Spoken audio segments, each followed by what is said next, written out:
In this video, I will continue to build out the different elements of my homepage header using HTML and CSS in Dreamweaver. So I've already dropped my logo in to my header. So next, I'm going to align my logo so it sits at the bottom of my header. Now in Dreamweaver, every time you insert an element, it inserts elements from the top down. So you can see my logo is sticking to the top of my header, whereas I want it to sit here at the bottom. Every element in your page has certain properties that you can use to align all of its contents. We've already seen margin in the previous video, and in this video I'll show you how to push the contents of the header, or for that matter any element, down or right or left by using what is called padding. Now, like margin is space around an element, padding is blank space within an element that cannot be occupied by any text or images. It's just empty space. So I'm going to go over to my header properties in the CSS designer. So I click on header, and in the CSS properties I scroll down. Just below margin you see padding, and just like margin, padding can be added separately on all four sides, or you can use the chain link to add the same padding on all four sides also. So I'm just going to increase my top padding to show you what that does. So as I increase my padding, you'll notice two things happening. One, the container, which is this box, gets pushed down, and two, the height of my header goes on increasing. So what's happening now, for example, with the padding of 80 pixels, there's 80 pixels of space at the top of my header before any of the contents can appear. But those 80 pixels are also getting added to the 200 pixel height of my header to make it a total height of 280 pixels. So I'm going to go into Photoshop and see exactly how much padding I need to get this container into the proper position. Now in Photoshop, I'm going to turn on my rulers, make sure my rulers are in pixels, and zoom in so I can see just how much space there is above my logo. So I have 140 pixels of space at the top of my header that is just blank, and then the container should appear. So back in Dreamweaver, I'm going to set my top padding to 140 pixels. Now unfortunately that's adding to the 200 pixels of the header height, and so the header just gets taller instead of the container sitting at the bottom of the header. So to fix this, one way to do it is to go up to the height of my header and then adjust for those 140 pixels. So if I want my whole header to be 200 pixels with 140 pixels of empty space at the top, I can actually change my header height to be 200 minus 140, so that'll be 60 pixels. So you notice what happens now. My whole header is exactly 200 pixels, but the first 140 are just padding. So I need to adjust this a little bit because my logo is getting pushed outside of the header just a little. So I'm going to adjust my padding accordingly. I'll bring it down by a few pixels.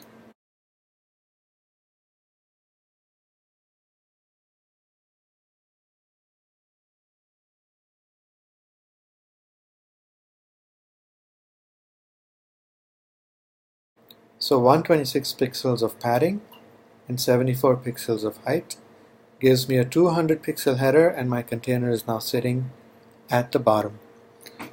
Now for your design this may vary. So you can adjust your height, your padding, anything else you need to make sure that your content sits exactly the way you want it in your design. In my wireframe, this is how I wanted my container to sit, but your design may be different. So you just use a combination of margins, padding, and height to get the exact placement that you are looking for. So my logo is aligned, and now I'm ready to add in my page title and my menu. So for the page title, it's just text, which I can insert here. So looking at what I have right now in my container, the container is this box, and inside it is my logo. So if I want to add any text, I can go in here and start typing out my text. So I've clicked after my logo.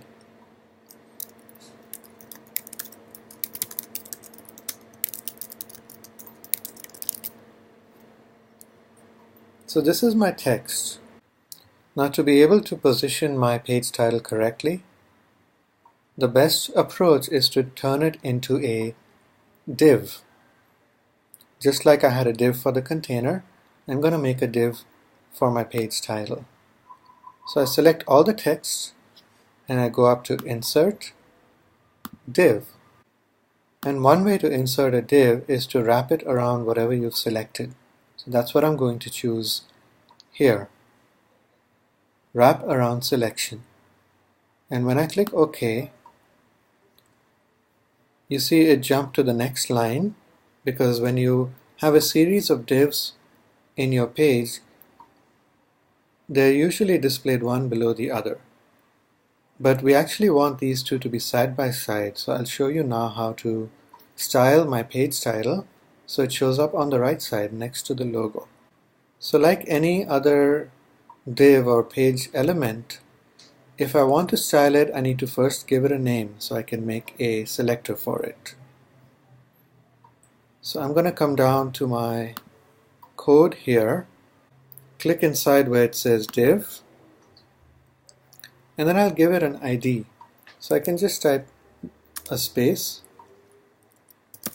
ID. So I clicked ID from that little list, and Dreamweaver gave me ID equals an empty pair of double quotes, and inside these double quotes I will type the name, just page title, so I can understand that I'm referring to the home page title. Actually, it's better if I call it site title. So with this ID of site title, I'm ready to style it after I just create a selector. So my cursor is here inside site title. I go up to my CSS designer and click plus. So as before, Dreamweaver is trying to be very specific with the selectors, but since I have only one site title, I can actually remove this part of .container and my selector will still work well. So I want the site title to show up on the right side of my logo and stick to the right, as you can see here in my wireframe. So let me roughly measure how wide is my site title. It's a little less than 600 pixels. So I'm in Dreamweaver, I choose site title, go up to my layout properties, and I'm going to set the width. So remember, my logo was 400 pixels wide and my total container is 1000, so I actually have 600 pixels of room to give this. So I'm going to set the width to 600 px. Notice that shrunk down this box. And now to get this to show up on the right side, I scroll down in the layout properties to this property called float. Now float is a very useful property. If you look at the arrangement of my logo and my site title, they are sitting one below the other. because really there's no room in the container to accommodate them side by side. So float is a property that lets you work around this by pushing elements to the left or to the right so that they can actually coexist side by side and they don't have to sit one below the other in your page. So if I tell my site title to float right, you notice it shifted to the right. It's still not sitting to the left of my logo. And this is because my logo is not floating. If I want my logo and site title to show up side by side, my logo also needs to float. So what I'll do is, I'm going to take my logo image and create a div that wraps around it. So I select the image, I go to Insert Div, Wraparound Selection, and I'll give it the name of logo. Now I could type the name right here, but I've noticed in Dreamweaver 2017 there's some problem where while inserting the div, if you type out the ID, it doesn't show up. As you can see in the code, there's no ID showing up here. So I kind of need to go in and add the ID myself.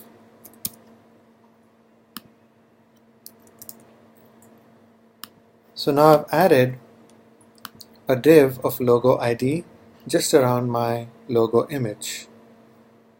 I'm going to come up to the CSS designer and give it its own selector. As usual, since I have only one logo, I can clear .container out and have just hash logo as my selector. And now in the CSS properties, I'll give it a width of 400 pixels and I'll tell it to float to the left. Now look, by telling the logo to float left and the site title to float right, they can actually sit side by side each other. We'll be using the float property quite a lot just to get elements to show up side by side in the way that we want to. Now next, inside my site title, I still have a few more properties to set. I want the text to be big, I want it to be right aligned with a little bit of space, and I want to choose my font. So I go to Site Title, go to the Text Properties in the CSS Designer, and under Text Align, I choose Right Align. I also choose the text color to be white, and as you can see in the design view, it doesn't really show up the way I had intended, so I'm going to save all and preview it in the browser. Now a quick way to preview your site in your web browser is to come all the way down here and click on this button called Real-Time Preview. If I click this and then click on my browser of choice, today I'm going to preview in Safari, it actually shows me what the page looks like in the browser. Now, as I resize my window, you can see that my title is actually properly aligned. It's aligned on the right side of my container. The logo is aligned on the left of the container, and the site title is on the right. Next, I can take care of the typography. So coming back to Photoshop,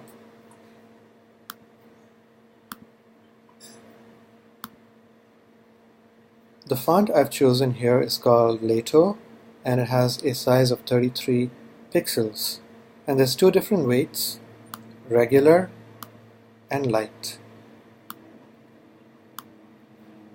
So Leto is an interesting font because it's available as a web font, which means that everyone will see the same font whether they have this font installed on their computer or not. By including a web font in your site, you can make sure that your text will look the same to everyone who visits your site. That's the power of web fonts. So how do you find web fonts?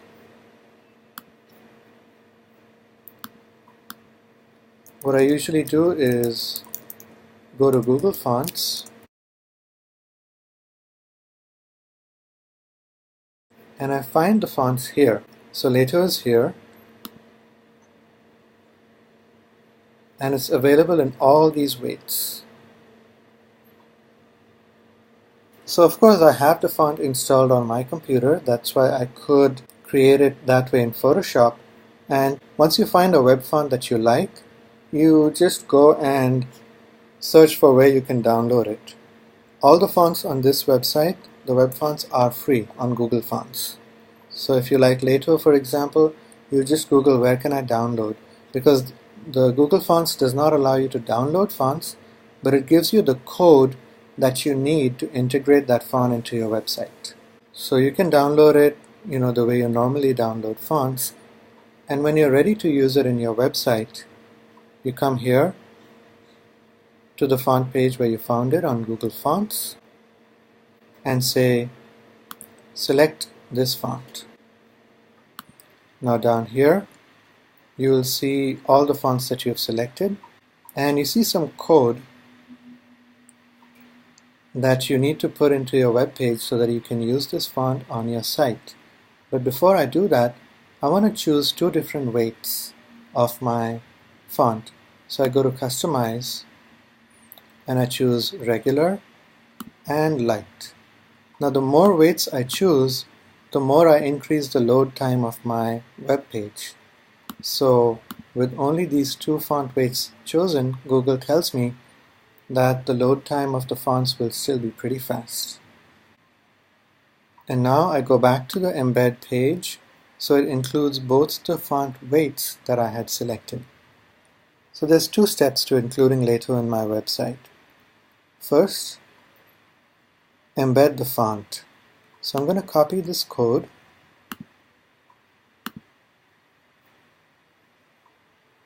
go back to Dreamweaver, and in the code section of my site, I go to the head section, create a new line, and then paste. Just like your CSS link went into the head section, your web fonts also go in there.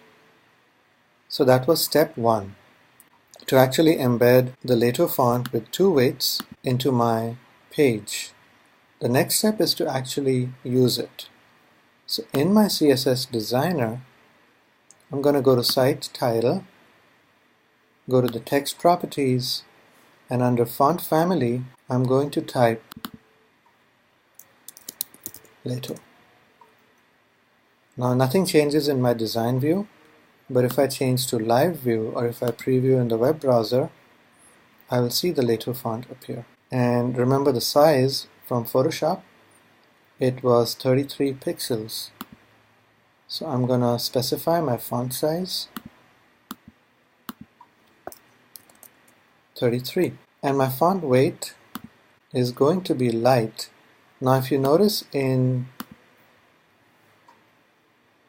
Google Fonts, light was represented by the number 300 and regular by 400. So under font weight, I'm going to choose 300 for starters, which is the light version. And then just for my name, where I want to make it bold, I can make it bold later. I just want to preview this first. So I'm going to save all, preview in Safari, and there you go. I got the right size and the right weight. Now I just need to go in and make some of the words bold. For that, I can go back to Design View,